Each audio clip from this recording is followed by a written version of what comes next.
$40 for a lifetime of memories. Those were the words that changed everything that afternoon.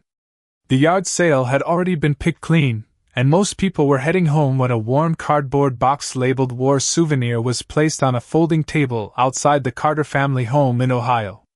No one gave it a second thought. Inside the house, 82-year-old Samuel Carter sat quietly by the window, his hands resting on a cane, watching as his past was being sorted into piles of keep, donate, and sell. His son Mark and daughter-in-law Linda were in charge of clearing out the house after Samuel had recently moved into assisted living, insisting it was time to simplify things. To them, the box looked like nothing more than dusty clutter from another era. Without hesitation, Linda suggested putting it in the sale, and Mark agreed. A young neighbor offered $40 for the entire box, thinking it was just old military memorabilia with no real value. No one asked questions. No one imagined otherwise. But as the buyer walked away carrying the box, Samuel's gaze shifted sharply for the first time that day. His eyes locked onto the object disappearing down the driveway, and something in his expression changed, subtle, but unmistakable. Outside the gate, a passing elderly man had stopped in his tracks. He wore a faded veteran's cap and stood frozen, staring at the box like he had just seen a ghost from another lifetime. The crowd noise around him faded as his focus narrowed completely. His breath slowed, and his face lost all color. That was not just any war souvenir to him. Samuel noticed him immediately and gripped the armrest of his chair a little tighter, sensing something unspoken beginning to unfold. For a moment, everything seemed suspended: the chatter of the yard sale, the rustle of leaves, even the distant sound of passing cars. Everything faded behind the weight of that single silent reaction. And in that silence, a question formed that no one in the Carter family was ready to answer: what exactly had just been sold for $40, and why did a stranger look like he had just seen the past come back to life? The moment the veteran in the faded cap stopped walking, the entire atmosphere around the yard sale seemed to tighten as if the air itself had grown heavier. His eyes stayed locked on the box that had just been sold, and without taking another step, he slowly raised one hand as if to confirm what he was seeing. The young buyer, still holding the $40 purchase, noticed the reaction and slowed down, unsure whether to continue walking or stop and ask questions. Inside the house, Samuel Carter had not moved from his chair, but his attention was now fully fixed on the scene outside, his expression controlled yet deeply alert. Mark Carter stepped closer to the door, trying to understand what was happening, while Linda Carter stood behind him, arms crossed, already assuming the stranger was simply being overly sentimental about old military items. But the veteran's reaction was not sentimental. It was recognition. He finally spoke, his voice low and steady, asking where the box had come from, and his tone carried a seriousness that immediately silenced the casual chatter of the neighbors nearby. The young buyer hesitated and pointed toward the Carter house, explaining that it was part of an estate clearance and had been sold for $40 without much thought. At that moment, the veteran's expression tightened further, and he took a slow step forward, now fully focused on the house as if it held answers he had not expected to find after so many years. Samuel finally stood up inside, something he had not done easily in months, and moved closer to the window. There was something in the veteran's presence that pulled him forward, something familiar yet distant, like a memory refusing to stay buried. Mark turned back toward his father, noticing the change in Samuel's posture, and for the first time, uncertainty replaced his earlier confidence. Linda's skepticism began to fade as she observed the growing tension between the two older men, neither of whom had fully explained what that box meant. The veteran then asked a second question, slower this time, asking if anyone inside that house knew what they had just sold, and his eyes briefly met Samuel's through the window. In that silent exchange, something unspoken passed between them, something that suggested this was not about old belongings at all, but about a shared past that had never truly ended, and the realization beginning to form that the value of what had just been sold could not be measured in dollars at all. The silence that followed the veteran's question did not feel natural, as if the world itself was waiting for Samuel Carter to respond. Inside the living room, Samuel stood with one hand resting on the edge of a wooden chair, his eyes fixed on the man outside as distant memories began to surface. Mark Carter looked between his father and the window, realizing for the first time that this situation was far beyond a simple misunderstanding over old belongings. Linda Carter lowered her arms slightly, her earlier confidence replaced with uncertainty, as she noticed the way Samuel's face had changed. After a long pause, Samuel finally spoke, his voice calm but weighted with something deeply personal. He asked Mark to open the door. When Mark did, the cold air from outside drifted in, and the veteran stepped closer, stopping just a few feet from the entrance, still careful, still focused entirely on the unseen significance of the box. The veteran introduced himself as Daniel Hughes, a former Army medic, and his eyes never left Samuel for more than a moment. He explained that the markings on the box were not random, and that he had seen something similar many decades ago during his service. His words caused a shift in the atmosphere, as neighbors who had gathered nearby grew quieter, sensing the importance of what was unfolding. Samuel slowly walked forward until he was standing just inside the doorway, and for the first time, the two men were close enough to clearly see each other's expressions. Daniel asked again, more gently this time, what exactly had been inside the box before it was sold. Mark tried to answer, but Samuel raised a hand slightly, signaling him to wait. There was a long pause before Samuel began to speak, and when he did, his voice carried a heaviness that suggested he had not spoken about this part of his past in many years. He explained that the box had belonged to his unit during his time overseas, and it contained personal items, letters, and small artifacts belonging to soldiers who had once served beside him. As he spoke, Daniel's expression softened, as if each word confirmed something he had been afraid to believe. The young buyer, still standing nearby, slowly placed the $40 into his pocket, now fully aware that the transaction he had just made carried far more weight than he could have imagined. Linda looked at Mark, her earlier assumption completely gone, replaced with a growing sense that they had made a serious mistake without understanding the full story. And as Samuel continued to speak, the realization settled over everyone present that the box was not simply an old collection of forgotten items, but something tied deeply to promises, memories, and a chapter of life that had never truly ended, no matter how many years had passed since then. As Samuel Carter finished speaking, a heavy stillness settled over the doorway, as if every person present was processing the weight of what had just been revealed. Daniel Hughes, the former Army medic, slowly nodded while keeping his eyes on Samuel, recognizing not only the story but the emotional burden behind it. The young buyer shifted uncomfortably, suddenly realizing that the $40 he had exchanged for the box represented something far beyond a simple purchase. Mark Carter stood in silence, his earlier assumptions completely replaced by confusion and concern, while Linda Carter no longer looked certain about anything she had done that day. Within minutes, a neighbor who had been watching from across the street quietly pulled out a phone, and within hours, the unusual gathering outside the Carter home began to draw more attention than anyone expected. A few local residents who had military backgrounds began arriving, each one hearing fragments of the conversation and asking to understand what had been sold. The atmosphere transformed from a private family moment into something closer to an impromptu historical discussion. Samuel, however, did not seem interested in attention. He remained near the doorway, his focus fixed on Daniel, as if seeking confirmation rather than recognition. Daniel then explained that during his service, he had encountered similar cases where personal military items were mistakenly treated as ordinary possessions, only to later be recognized as part of a much larger historical record. He suggested that what had been in the box could be connected to documented events from decades ago, though he did not yet have all the details. This statement caused a visible shift among the small crowd, as people began to understand that the situation might extend beyond a single family's misunderstanding. Mark asked cautiously whether the items could be recovered, but Daniel shook his head slowly, explaining that once something like that enters circulation, it can become extremely difficult to trace. That realization created a new tension in the air, not of anger, but of urgency mixed with regret.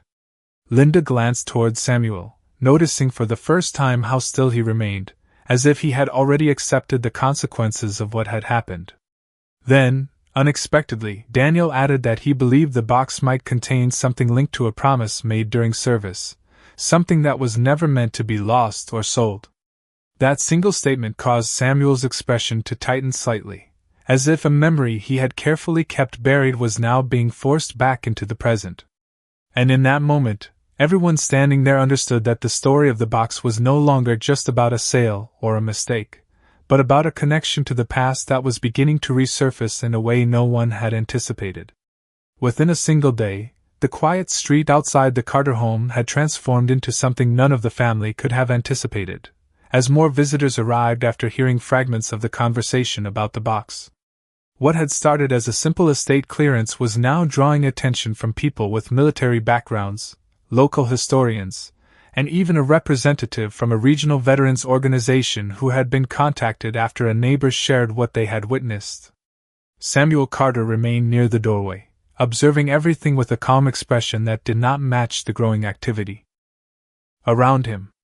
Mark Carter stood slightly behind him, still processing the fact that something they had dismissed so casually had already attracted outside interest, while Linda Carter quietly stepped aside, her earlier certainty replaced with a sense of unease she could not fully express.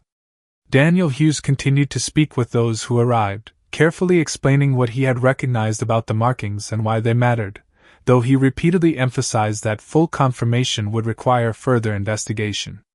As the group expanded, conversations began to overlap, with questions about the box, its contents, and its origin becoming more urgent.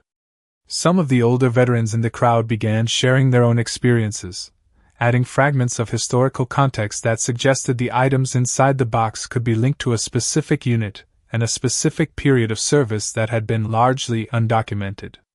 Each new detail seemed to increase the tension, not through conflict, but through the realization that something significant may have been overlooked for decades. A representative from the Veterans Organization asked Samuel if he was willing to allow a formal review of the materials, and Samuel agreed without hesitation, though his eyes briefly shifted toward the direction where the box had been taken earlier. Mark looked visibly conflicted, realizing that what had once been treated as household clutter was now part of a developing historical inquiry that extended far beyond their family. Linda, on the other hand, began to quietly question how such an important item had been reduced to a $40 sale, but she did not voice it aloud. Daniel approached Samuel again, lowering his voice as he explained that situations like this often revealed deeper connections between personal memory and historical record, especially when promises had been made during service and never formally documented. At that moment, Samuel's expression changed slightly, as if a long-forgotten weight had returned to him, not as shock, but as recognition of something he had always known would eventually resurface. The crowd around them continued to grow, but for Samuel, the noise faded into the background, leaving only the realization that the past he had tried to keep private was now unfolding in front of witnesses who were beginning to understand that the true value of what had been sold could never be measured by money alone. By the following morning, the Carter home had become a temporary meeting point for individuals connected to military history, as well as representatives from a nearby museum who had arrived after receiving preliminary reports about the items that had been sold. The once quiet front yard now held parked vehicles with out-of-state license plates, and conversations continued in low voices as experts carefully discussed the possible significance of the box and its contents. Samuel Carter remained composed throughout the attention, sitting near the same window where he had first watched the sale take place, his hands resting calmly as if the situation had already been accepted long before anyone else understood it. Mark Carter moved between the visitors and the house, answering questions as best as he could, though it was clear he was still struggling to reconcile the simplicity of the sale with the seriousness of what it had become. Linda Carter stayed mostly inside, occasionally stepping out to observe the growing activity, her expression reflecting a quiet discomfort that came from realizing how quickly assumptions could turn into consequences. Daniel Hughes continued working closely with the visiting experts, guiding them through his recollections and helping them identify patterns that connected the box to documented military records from decades earlier. As the investigation deepened, One of the museum representatives explained that preliminary findings suggested the contents might be part of a historically significant collection linked to a specific unit that had served in difficult conditions overseas, and that such materials were rarely found intact. This information caused a noticeable shift among those present, as what had once been seen as personal belongings began to be treated as cultural and historical artifacts. Samuel was later asked to speak privately with the museum team, and during that conversation, he confirmed details about his service that matched the records they had begun to uncover. His voice remained steady, but there was a clear emotional weight in his words, as if each memory carried both pride and loss. Mark observed from a distance, realizing that his father's past contained layers of meaning that had never been shared within the family. Linda, hearing parts of the discussion, began to understand that their decision to sell the box had not only removed a physical object, but had also unintentionally separated Samuel from something deeply personal. Daniel, standing beside the museum representative, quietly stated that moments like these often revealed how easily history could be overlooked when it existed inside ordinary homes, unnoticed for years. As the discussion continued, it became clear that the box would need to be formally preserved and studied, and that its significance extended far beyond anything the family had imagined. Samuel listened to this conclusion without interruption, and although his expression remained controlled, there was a subtle sense of closure in his posture, as if part of his past was finally being acknowledged in a way that had long been missing.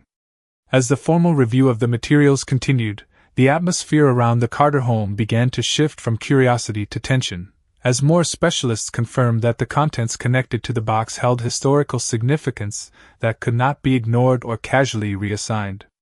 Samuel Carter remained steady through every discussion, but it became increasingly clear that he was no longer only observing the situation, he was now at the center of it.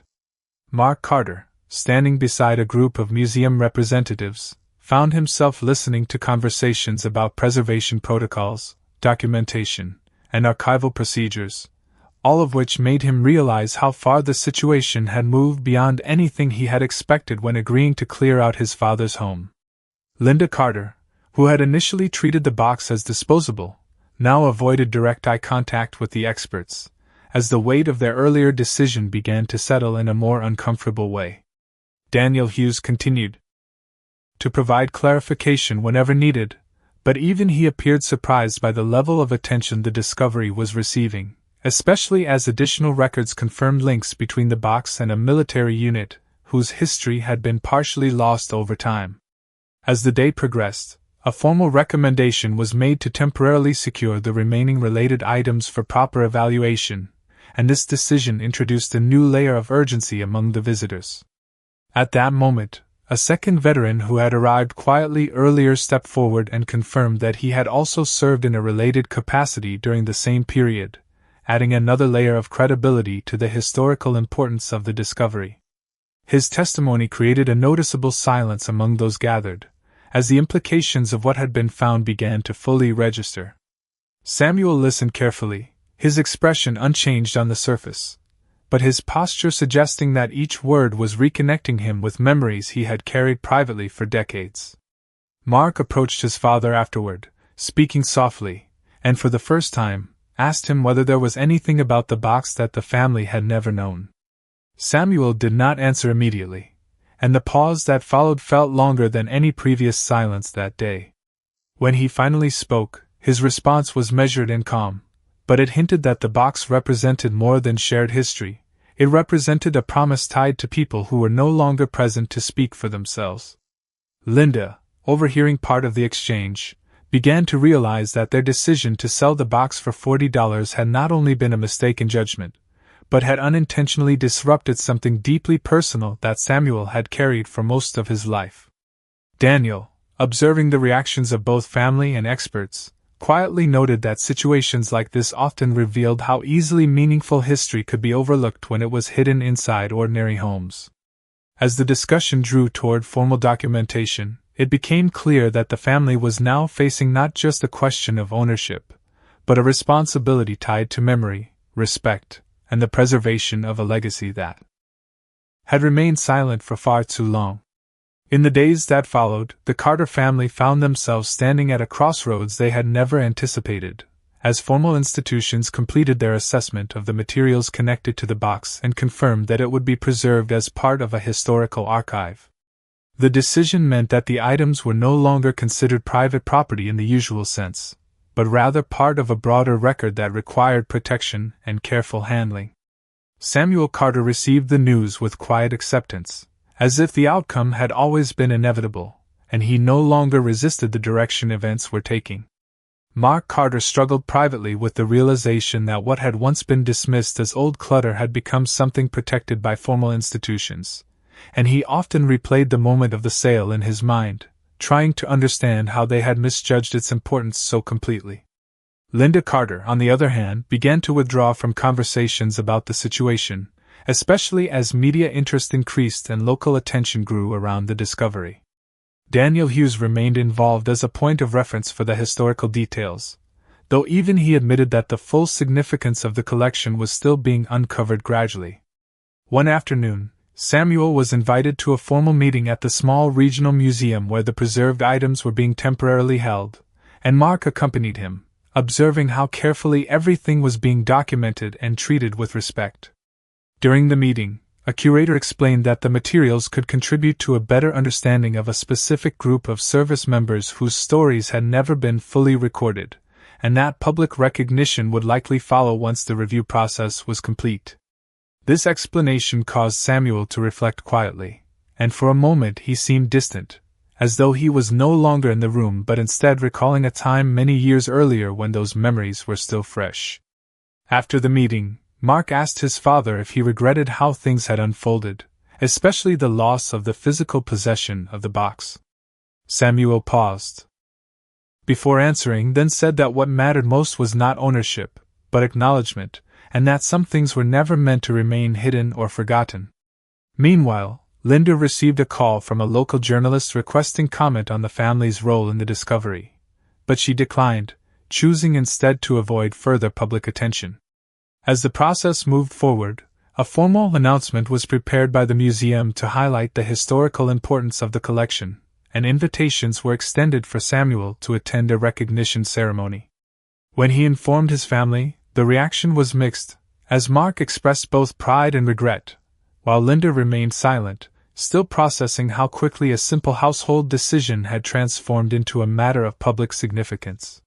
Samuel, however, appeared calm, as if he had finally reached a point of closure that had eluded him for many years, understanding that the true value of what had been lost and found again was never measured in money, but in memory, recognition, and the lasting respect given to those who had once served alongside him. The morning of the recognition ceremony arrived with a quiet stillness that felt different from the tension that had surrounded the Carter family in the days before, as if the entire situation had finally reached a point of resolution.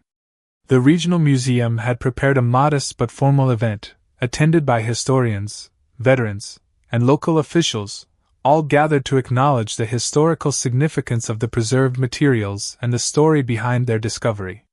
Samuel Carter arrived early, dressed simply, his presence calm and unassuming despite the attention now surrounding him. Mark Carter accompanied him, standing slightly behind as they entered, still adjusting to how a decision made during a routine household clearance had grown into something publicly recognized.